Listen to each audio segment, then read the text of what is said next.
Hello students, welcome. We're still in module 10. Last week we talked about the protists, the protistas and all those, and now we're going to go into kingdom fungi. There is so much interesting stuff about fungi or however you want to pronounce it, that I have actually split the second half of module 10 into 2 lectures.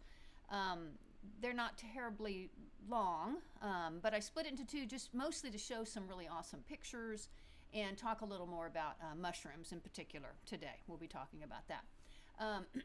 In the old days, before they revised the book, the fungi had its own module all to itself, so there's plenty of stuff to talk about here. All right, so let's get started on kingdom fungi. Here we go. All right, I will tell you that here you can see where I changed it a little bit. We talked about A last time. There will be a 10C, Fungi Part 2. I will send both of these to you on the same day, okay? And so therefore you won't have extra work that way. And then of course spring break might be changed in here somewhere, wherever that falls for you. But you can see how we're headed through into the spring season. All right, so let's talk about some terms. When it comes to fungi, there are lots and lots of terms, especially as we get into the names and how things are classified. Scientists are always wanting to classify things. And so we have some kind of crazy names out there. That's pretty normal for all of biology, right? And so we will see that, and with plants, we'll see a bunch of it as well. So some of these terms you'll need to know for a test. If you're taking quizzes, you'll need to know these for a quiz. In the ODA book, they had a matching situation, which is how I sort of set this up. All right, so the first word we're going to look at is the word chitin, C-H-I-T-I-N, chitin. It's a chemical. It gives toughness and flexibility to some of the fungi out there, namely the mushrooms. Okay, it's a primary component of fungal cell walls. Chitin is a common occurring chemical in living things, namely in insects. An insect's exoskeleton has a lot of chitin in it, which makes it a little bit, crunchy. So if you think about a mushroom, if you've ever eaten a raw mushroom, you know how if you snap, if you bend it, you can snap it and you'll hear a little pop that goes like that. That's because it has that toughness to it.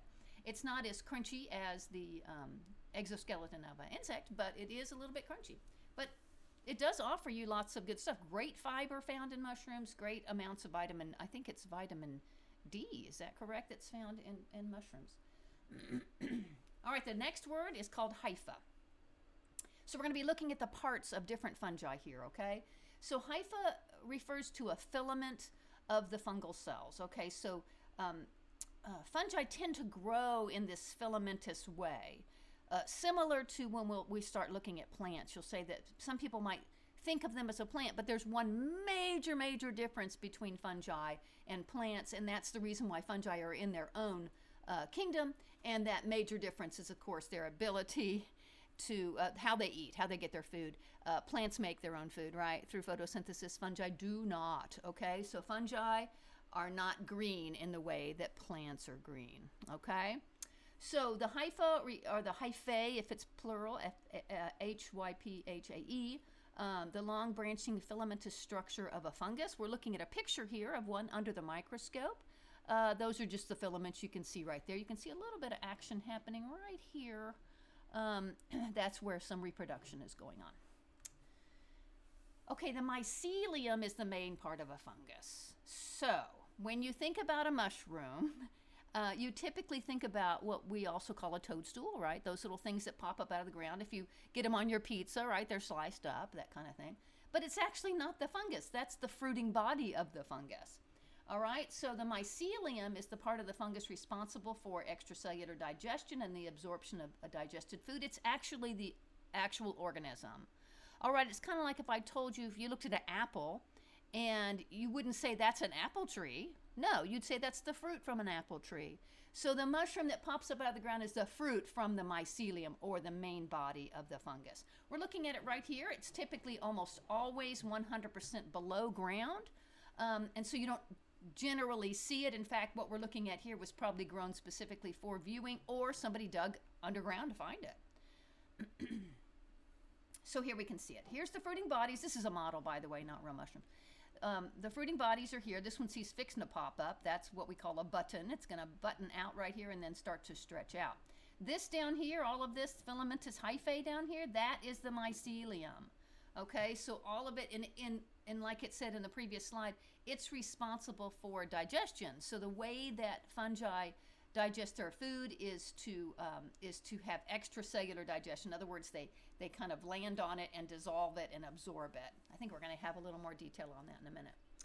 Okay, a unique property of the fungi is that the cytoplasm can pass through the cell walls between the cells. You can see right here. These would be considered our cell walls, but notice there's a giant hole in there. And the cytoplasm can pass through there. Plants can do this in a certain degree as well, and we call it cytoplasmic streaming. And so that similar thing is happening here, but it's unique to this that they have those giant holes in between there in order for this to take place. Fungi are saprophytic decomposers. So here's our next word, saprophyte. A saprophyte means that they eat dead things, right? A decompose means they break up dead things. An interesting characteristic, here it is, our extracellular digestion. It takes place outside of the cell. Often the substance that the fungi excretes is harmful to other organisms. So here we see the cells themselves. They should show a hole right there in the septum, but they excrete the digestive enzymes, and it breaks it down outside of the cell, and then it reabsorbs it inside the cell. So that's somewhat unique for living things in the kingdom fungi. Septate hypha. So we're back to the hypha, right? So sometimes the hyphae have these cell walls. You can see them right here. Notice they do have the hole in them. I like that, right, for the streaming part of it with the pore in there. So this is called a septate hypha. And this one, though, is non-septate. They do not. So it just depends on the particular organism we're looking at. Some of them are septate and some of them are non, or cenocytic, if you would. All right, so there's the septate hypha right there. All right, next word, zygospore. All right, you probably heard spore. You probably heard zygote before. A zygote surrounded by a heart protective coating. Okay, so this is going to be part of the reproductive process where we're going to have the reproductive part of the fungus right here, and it's surrounded by a hard protective coating. Usually what a spore is covering, just like with our bacteria we talked about, the covering is there to protect the zygote inside there, and it's generally protecting it from drying out. So, okay, so we call that desiccation, means to dry out. And so that's always a constant struggle in nature, is to keep things from drying out, right? Everything needs to be hydrated, including you, right? We need to drink our water. All right, that's the actual zygospore right there. And our non-septate, we're going to circle that one over here. You can see it has the hypha with no cell walls. And those nuclei actually just kind of can float around in there. But they are separate cells. They just don't have a cell wall. They do have a cell membrane still. So they are separate that way, and each one with its own nucleus. Okay, the rhizoid. Okay, this all gets a little complicated here, okay, because we're looking at this thing here called the aerial hyphae. This is let's say the ground is about right here, okay? Rhizoid was going to refer to that which is below the ground. We're going to see here embedded hyphae that penetrates into the food source, okay, supports and aids in digestion. So that's all down here where the digestion's happening. What do you think this is for? It's sticking up, aerial, up into the air, hyphae. What do you think? What does that kind of look like to you? All right. If you said it's part of the seeds, quote unquote seeds, it's really the spores. You're correct, right? It's part of the reproductive part. We'll get to that. The stolon, all right, so we have our rhizoid stuff down here, below ground. Now look at the stolon. The stolon is above, all right? It's going to send out a horizontal stem, if you will. It's called a stolon in these groups, that run along the surface, and look what's going to come off of them. Those aerial hyphae will come off of there like that. So it's able to, and remember, it's digesting down here, and it's sending these up for reproduction above. A sporangiophore. This is the hypha that produces the spores. So right here, like we saw our aerial, right? And coming up, and the spores were inside there. So that little case thing holding the spores is called a sporangium or a sporangiophore, okay? The whole thing, we talk about the whole thing being a sporangiophore that is an aerial hypha containing the spores in the sporangium, okay? So you see how these words start to get a little bit, I don't know, tedious. Yeah, it's what mycologists do. A mycologist is somebody who studies fungi. Here's a nice picture of one of those under the microscope. So you can see here they're still encased here, but these little things out here are ones that have already broken out, probably from here. You see? So those are all little spores. Spores are similar to a seed. They're a little different. Seeds contain more nutrition for the growing plant that's going to be growing from under the ground. These do not. They just have their little reproductive process that they'll go to make a new fungus. The aerial hyphae, here we are. We looked at that before. It's up above the surface, and that's to get those spores to be spread around by rain or wind. Okay.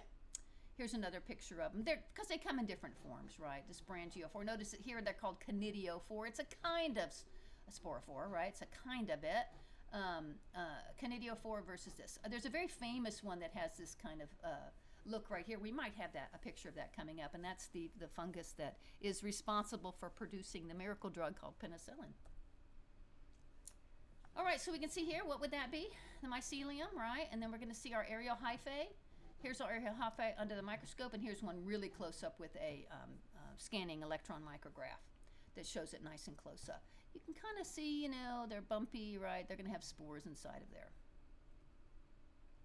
All right, what do we have here? Okay, I don't know if this is maybe a review. The stolon, right? That's going to be the aerial hyphae that asexually produces more filaments. We're going to have a little video here in a minute to help with this. The haustorium is the hyphae of parasitic fungus. I'll have a picture of that to show you here in just a second. It's another way of stealing food, if you will. Chitin, we covered that, the chemical, providing the toughness. And like I said, it's found in the shells of insects and also other arthropods.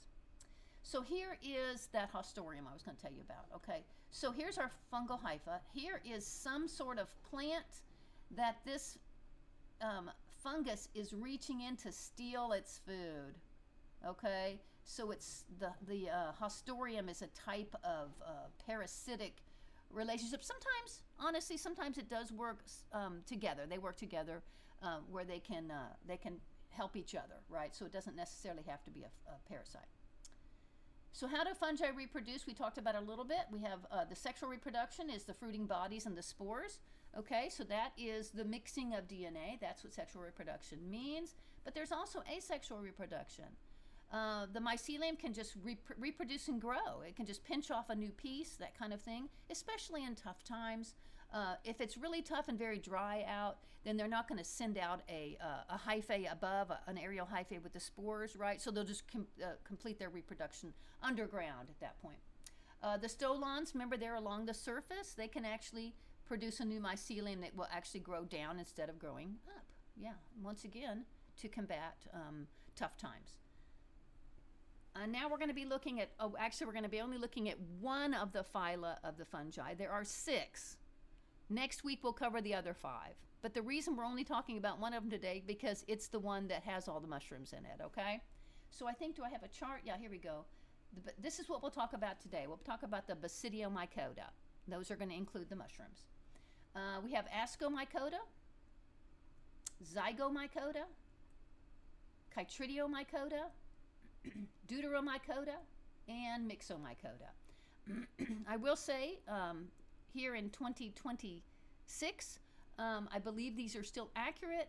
When you go to college, they may have changed these up a little bit. They're kind of in the process of renaming things and reclassifying things. Sometimes we find out new things about something. For instance, one of these we'll find out we don't even know how it reproduces, which is typically why they're divided into these categories, is their way of reproduction. And so we have a class all by itself because we're not sure. So maybe we'll have figured it out pretty soon, not sure. Here's our mushroom. Okay, so we're going to be looking at Basidiomycota today, and because that includes these little guys over here, our little mushrooms. All right.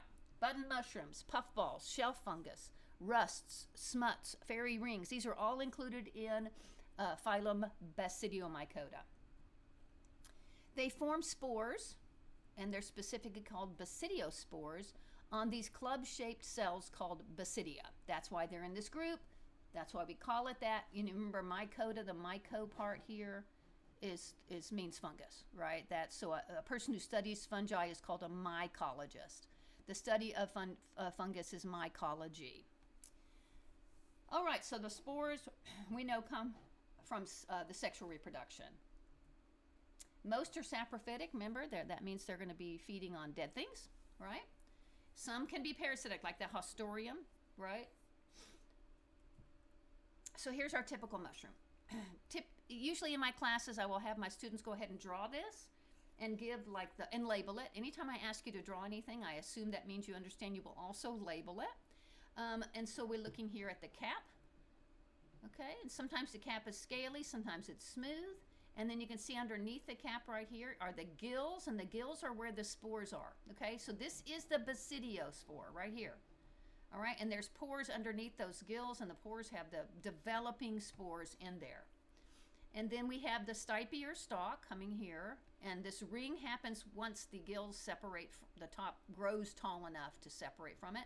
And then down below we have this, so the ground would be about right here. It's called the vulva right here, that's typically below ground, and then it should show all of the mycelium coming off the end right there. Keep in mind, remember, the mushroom is the fruiting body of the organism. So let's look at a couple of really cool ones, okay?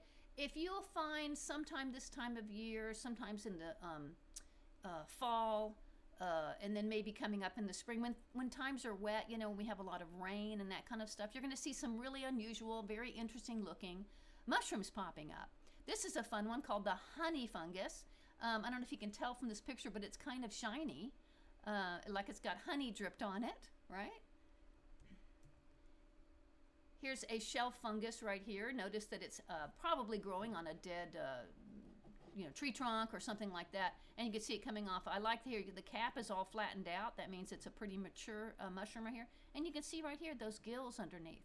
So if it's going to be popped up like that, guess what's going to happen? It's kind of like an ice cube tray. When you bend it backwards, right, you're going to pop those ice cubes out.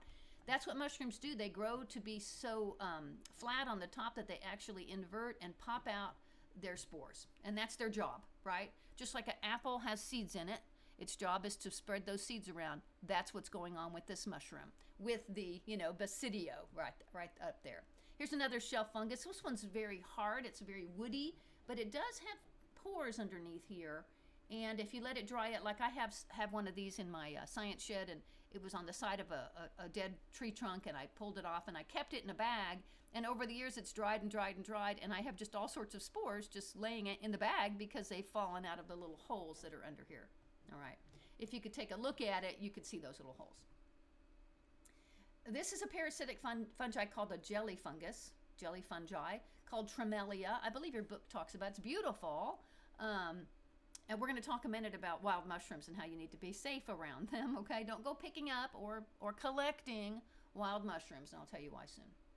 Here's another look at this one. Notice it's growing probably on a either very ill or maybe even dead tree right there, because that's what fungi do. They are saprophytes. They're going to get their nutrients from dying things or dead things. Here's a puffball. These grow in our area of Texas. If you've ever seen one and you come close to it and touch it, it'll just pop. It'll pop and send a little burst of, looks like smoke up into the air, kind of like that. What do you think that is right there? That smoky stuff is actually the little tiny spores. That's how it gets rid of them. It comes to a point of maturity where it'll just pop and send those spores out. All right, rusts and smuts. You might not have thought of rust being something that is part of a living creature, right? But it is. And in particular, these rusts and smuts are typically parasitic, all right? So right here, oh my goodness, look at that poor corn, cob right there. It's just completely being devoured by a smut. Here we can see, I guess they're calling this tars, and here's ergots on the rye. These are types of rusts and smuts. Now, ergot on rye is interesting. If you've ever eaten rye bread is, it's the flour's dark. It's like a very dark colored bread. But this ergot can infect it, and sometimes the ergot can send a toxin into the rye. And so back in the old days when people harvested, they may not have noticed that there was ergot growing on there. And some people think, now this may have changed as well too, but some people think that the kind of interesting, weird craze that went on in the Salem witch trials, back in the 1600s of the United States of America, that maybe these young girls had been eating rye bread that had ergot in that, and the ergot made them kind of a little like a hallucinogen or something. We don't know for sure, but we don't want to be eating rye that has ergot growing on it. Here is a rust. This is one of the reasons it's called rust. You can see it's sort of that yellowish color. It's on the bottom side of a leaf of a plant that is apparently very ill with a rust infection. We do not want our plants to have that. All right, so fungi do go through a rather complicated, life cycle. So remember, they have sexual reproduction and asexual reproduction. So up here on the top, you can see how the asexual stage right up here, remember, it's just going to basically form new hyphae. And then down here, we're going to see how those can go through the sexual reproduction to producing these crazy things. Like, look at this cup clusters right here, all these crazy names right here. So in your book, you'll see a little picture that might be not quite as complicated as this one with all those new words that I do not believe we need to know. But just keep in mind that it's fairly complex for a simple creature like a mushroom. All right, this is a picture of a fairy ring, and essentially what's going on here is that the fruiting body is growing outward. So the mycelium is in here, and it's growing outward, sort of in a circle. It's growing all the way around. Nothing's stopping it from growing. And the reproductive part of it is very productive right around here. So the reason it's called a fairy ring is because children, namely kids in England, would see these and they thought fairies lived in the middle here. And it was sort of an enchanted area, so if you went inside, if you stood inside a fairy ring, you might see fairies or something like that. Of course, none of that is true. And you can see that the oldest part of the mycelium would be here, the younger part would be here because that's where the fruiting bodies are, but it'll continue to grow out and grow out and grow out. Sometimes you might see a row of mushrooms and not realize they're part of a very giant fairy ring. So let's take a look at some really crazy looking mushrooms. I just like to look at them. Look at that one. Looks like an egg popping out from the ground, right? So this is just part of that, the vulva part that's holding it. So this will eventually grow tall enough and open up as a mushroom. Oops. This one I like because of its color. Obviously, it's been broken off, the stalk right here, so this would have been the top, but I love that picture of those gills. So remember, what's being held inside those gills are the spores, right? This one broke off. It's interesting that it's blue. This is called a stinkhorn. So it has this really great, so there's the mushroom head part, right, the cap, and here's the stape, or the stalk. And then it has this really interesting, it almost looks fake, doesn't it? This little netting that comes down, and then all of that is to help to get rid of sometimes the spores are up here in these little cups, depending, okay, but that's called a stinkhorn. And then we'll talk about this probably next time as well. This is known as sometimes they put these in the in the kingdom fungi. Sometimes they put them, did we talk about it last time? Yeah, we may have. It's an interesting looking one. It's just called a slime mold, and I'm just trying to remember if we talked about it last time at all. Some people put slime molds in kingdom fungi. People put it in kingdom prokarya. The one we talked about last time. Look at these beautiful ones. A different way of holding their spores in these little fans. So each one of these would be like a little cup holding the spores inside of there. And this is just a fun looking one. I don't know what else to say. Great looking. All right, here's some pretty red ones with a white stalk. If you see something like this that's red and white in nature, beware, okay? It's giving you a hint to stay away. Stay away, probably poisonous. Oh, look at that. That almost looks like a cake or a piece of candy or something. Beautiful. All right, truffles. Truffles are an interesting type of mushroom, okay? They're in this same group here, the Basidiomycota mycota. You can see when you cut inside, there it is. So it's got this interesting rough outer part here, and then the inside is the delicious part. So truffles are highly prized by chefs all around the world. It's a little different though, because they don't come up out of the ground like a mushroom. It's harder to find them because of that. Okay, so they're buried beneath the ground, and they're found in usually forest type places, not everywhere in the world, but many locations. One of the most famous locations, of course, would be in southern France and northern Italy. And this is a famous picture of a truffle pig. Okay, so a truffle pig, it's really great. In France, I know they send the little children out with a little pig. The piggy has a great sense of smell for these truffles. And it'll go sniffing around the ground. And when it finds it, it'll go crazy because it wants to eat them because they're so delicious, right? Notice these people are very close to this pig because here's the problem. The pig will indeed eat them. And these things sell, I'm going to go back for a second, right here, this part right here, I think this is probably a black truffle, but there's also white truffles. They sell for multi-hundreds of dollars per ounce. I mean, they're very, very sought after. To me, you slice them very thinly. I've had it before. They basically, in my opinion, taste like a mushroom. All right, I've never really noticed anything much different about their taste. Maybe that they have a more pungent mushroom taste. Therefore, a little bit goes a long way. In fact, if you go to a fancy restaurant and get truffle shavings on some of your food, they'll be very thinly sliced on, and they kind of curl up a little bit, and they go up onto your food. So they are highly sought after. In America, we do have truffles growing up in the like Washington State, Oregon area, and people are training dogs to find them. And the good thing about that, the dogs have an excellent sense of smell, as you probably know, but they don't eat them. So they just find them, and then they get rewarded, by whoever's holding them. And then the people who are along with them can dig them up and not worry about the dog trying to eat them. Now, this is a picture of my favorite kind of truffle. You've probably heard of this. This is a chocolate truffle. And you can see it's just got yummy chocolate stuff. And often the original ones were rolled in a cocoa like this, so they kind of looked like a truffle, but they actually are chocolate, and they are delicious. But that's why they're called that.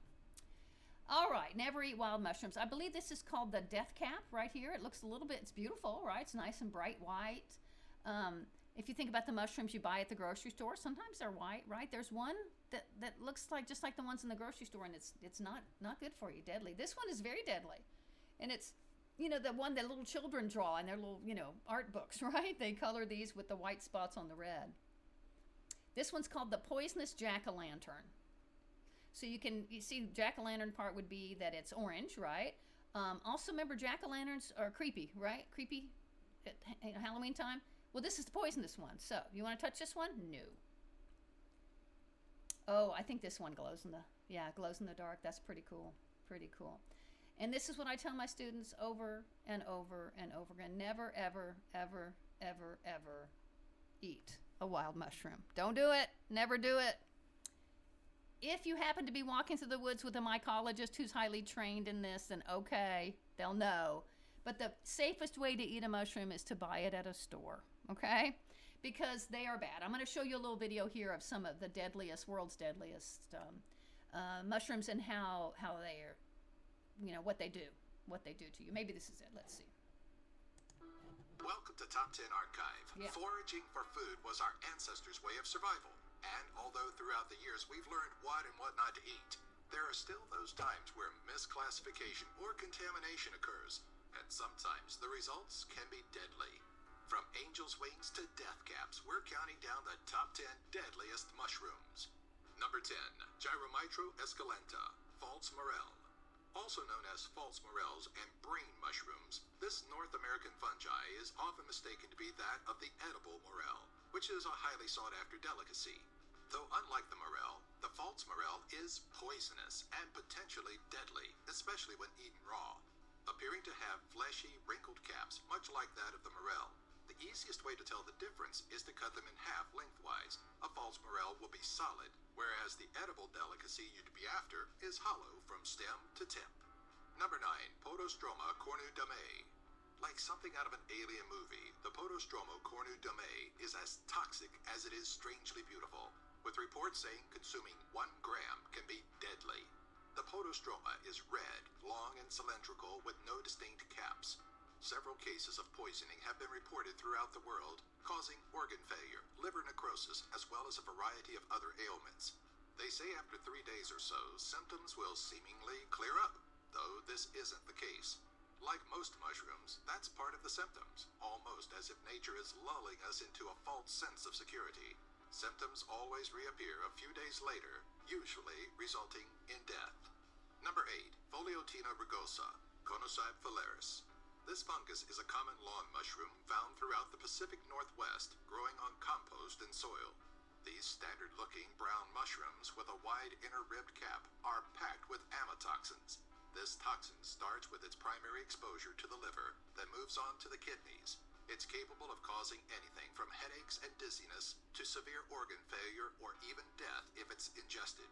Amanitin can even cause burning and severe pain if absorbed through the skin. Number 7. Pleurosobella portugens, angel wings. Known more commonly as the angel wing mushroom, the deadly fungi makes their home on moss-covered coniferous woodlands, mostly in Scottish woodlands, where they originate. Though once considered to be an edible delicacy, much like the poisonous pufferfish, it's considered to be deadly by today's standards, with numerous reports of death having occurred from the mushroom in Japan, Europe, and North America. It's commonly mistaken to be that of the oyster mushroom. You can differentiate the two primarily from their color. Angel wings are white, whereas the oyster is a shade of brown. Number 6. Galerina marginata, autumn skullcap. With a common name like the autumn skullcap, it's pretty safe to assume that you should not be eating this mushroom. They grow from spring to fall and found primarily in clusters on rotting deciduous and coniferous trees. It's an extremely deadly mushroom, with symptoms occurring as soon as 10 hours after consumption, starting with vomiting, cramps, and diarrhea. Eventually, symptoms will subside, giving the illusion of recovery, but eventually, kidney and/or liver failure will occur, with death shortly thereafter. Number 5. Lepiota bruneo incarnata, deadly dapperling. Mushroom poisoning is a common occurrence throughout Europe, with France alone having an estimated 8,000 to 10,000 cases a year. Called the deadly dapperling, and an obviously deadly fungus, especially for younger children, with most of the reported fatalities being that of children between the ages of 8 and 16. Looking like a standard everyday mushroom, with brown caps and gilled undersides, the deadly dapperling gets its killing power from the large amounts of amatoxins within it. As with most deadly mushrooms, there is no safe way to remove them. The toxins flow in water and can be destroyed via drying. Number 4. Cartinarius rubellus, deadly webcap. Mushrooms can kill, and it can be very tricky to decipher the differences. Even experts can slip up and make fatal mistakes. The Cartinarius rubellus, better known as a deadly webcap, is one of the biggest mushroom-related killers throughout North America and Europe. Easily identified by their rusty brown color with a paler, thicker stem and convex shield-shaped caps. The amatoxins in this mushroom are capable of causing renal failure in as little as 2 days after ingesting this variety of LBM, as well as symptoms such as severe dehydration and massive pain throughout the entire body. Number 3. Amanita verna, fool's mushroom. Notably lacking any particular or pungent odor, Amanita verna, or fool's mushroom, is incredibly poisonous, and it's highly advised that you just don't eat wild mushrooms and leave it to an expert. If you think it's safe enough to try, then beware of the fool's mushroom. This pure white, gilled mushroom, as well as the other death angels on the list, can be determined by the bulbous volva, white convex cap, and the gills underneath are free and unattached to the stalk of the fungi. A variant of the amanitin toxins, alpha-amanitin, begins its effects with severe cramps and diarrhea, followed by liver and kidney failure, and ultimately breaking down the central nervous system. Number 2. Amanita verosa, destroying angel. Named with the stroke of poetic justice, the Amanita verosa has come to be called the European springtime destroying angel, one of the 3 mushrooms that together are known as the death angels. The 3 are difficult to tell apart without the aid of a microscope. They're all white, with yellowish patches, convex-capped mushrooms. More common throughout Europe and parts of North America, and packed full of alpha-amanitin. An unnamed survivor of the mushroom would go on to say, "Oftentimes, it is far worse than death, and I found that if it was not for my kids, I would much rather die." Number 1. Amanita phalloides, death cap. Responsible for the most mushroom-based poisonings and deaths in the world. This fungus will kill most people within 10 days of consumption. The mushroom, known as the death cap, appears to have a greenish-brown cap, cup-like valva, white gills, and a membranous skirt along its stem, and is often described as being sticky to the touch. The toxins within are 100% stable, and there is no way of removing them, and every last portion of the mushroom is deadly upon consumption, only taking 1 cap to kill. Do you have an idea for a future top 10 video? Let us know in the comments. Okay, so you get the idea, right? Beware of these mushrooms. In fact, these people making this video, I would advise you don't even touch them. You know, who knows? You could touch it and get some of that toxin and, rub your eye or, something like that, and it could get into you. So I would stay away. Okay. Mushrooms are cool. Some of them glow. That's pretty nice, right? We call that chemoluminescence or bioluminescence. Here's some other ones glowing. Those are one of the shelf type, right? Okay, and we're going to look now specifically at mushroom life cycle. Now, we talked about general life cycle of fungi, okay, with that kind of complicated slide I showed you a little bit ago. But here we're going to be looking at the way that a mushroom in particular is going to reproduce. Okay, so notice we're going to have our haploid and diploid portions here, and we're going to see it's going to go through our meiosis, which is sexual reproduction right here, making our basidiospores into the basidiocarp, right? That's the cap right there. Remember, inside the gills are where the spores are. Notice it looks like it has septate hypha, right, with the cell walls in between there. Okay. All right, we're going to watch a little video to help us on this. Here we go. Life cycle of a mushroom begins with two mycelia that sexually reproduce. The offspring begins to grow, eventually crowding out the original mycelia. The hypha of the offspring eventually form a complex network enclosed in a membrane. We call this the button stage of the mushroom life cycle. The hypha of the button then start filling with water, and they expand so that eventually the membrane breaks and the stipe and cap of the fruiting body emerge. If we magnify the underside of the cap, we will find gills, and if we magnify those, we will find basidia. Those basidia hold spores which will eventually be released so that they can develop into new mycelia. This starts the process all over again. Here then is the complete life cycle. Button, okay, and then our adult and our basidio cap there, spores, basidiospores, and spores released. Here we go. New mycelium. All right, there we go. Remember, that's the goal. Okay, so then I believe this is another video I'd like you to watch. This is why I split this into two, so we could spend more time on mushrooms. It says here, mushrooms are hope for the future, right? Because there's so much we can do with them. It turns out they're doing all sorts of really great research, so let's check it out.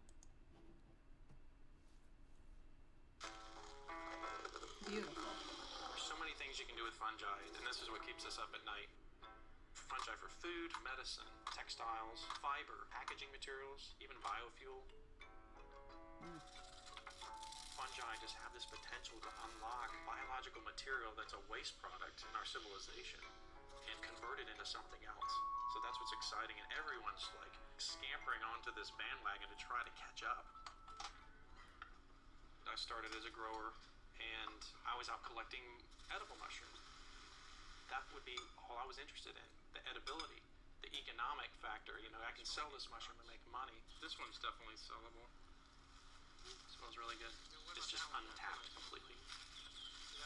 Oh, that's the best And one. all in the meantime, I'm focused on this one mushroom in the woods. While I'm passing thousands, and I've got my blinders on.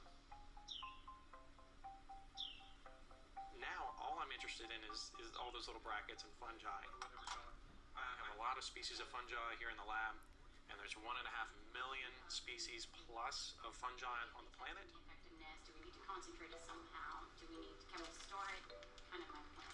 Our theory is that when you have an infection and you're either not sure what the bacteria is, or you know that that bacteria is drug resistant, so we don't have a really perfect treatment, that you could take that bacteria, inoculate the mushroom, so put it on the mushroom would then sweat out these metabolites, and those metabolites would basically be able to kill that bacteria.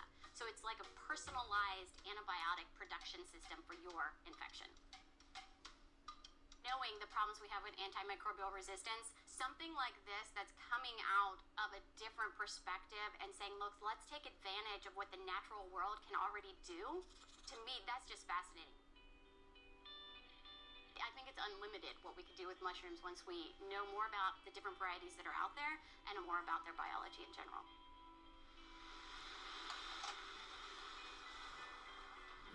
Right now, Haiti has been completely deforested.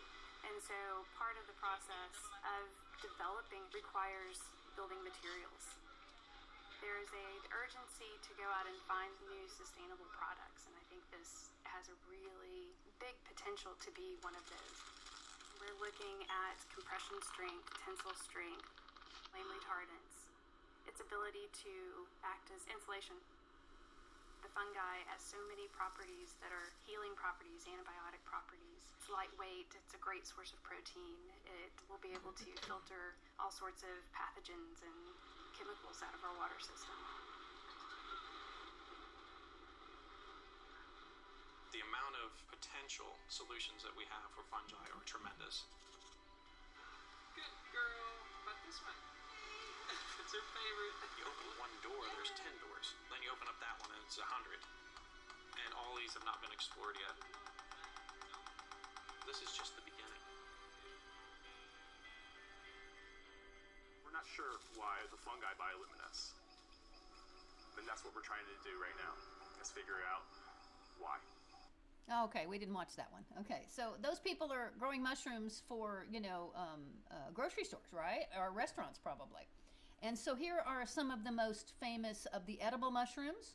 Although I don't see just the regular button mushroom that we get on here. That's the most common one, right, that you'll find at the grocery store. But you can also pretty easily find portobellas. They can get really rather large, and the cremini are delicious. Some of these other ones are a little more fancy. The shiitake, you've probably heard of that. The clamshell, I haven't even heard of the forest nemeko.